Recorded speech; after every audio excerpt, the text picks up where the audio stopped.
من أحلى الصفحات اللي عشتها بموسم 2024 2025 أمانة بدون أي مبالغة ولا بدون أي شيء يروح على مدار آخر.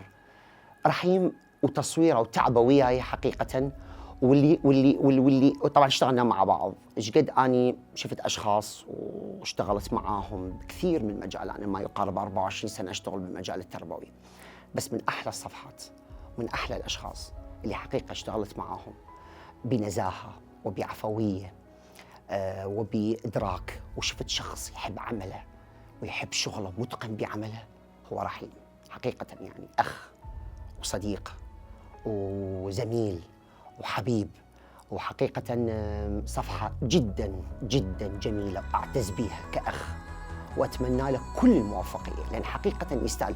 شوفوا، بغض النظر عن رحيم وبغض النظر عن، أخذ نظرية بحياتك، كل شخص يحب عمله ويقدسه وما يفكر بأمور خارج إطار عمله، صدقوني هذا مو بس ناجح، هذا عمله مقدس، هذا مو بس ينجح، هذا يخرق المجتمع بنجاحاته أمانة. فأتمنى له كل الموفقية حقيقة، باعتبار إحنا آخر محاضرة وسنة كاملة كنا مع بعض، وكانت صفحة جدا جميلة وكان عمل كلش مشرف أمام هذا الشخص، وأتمنى له كل الموفقية أمانة.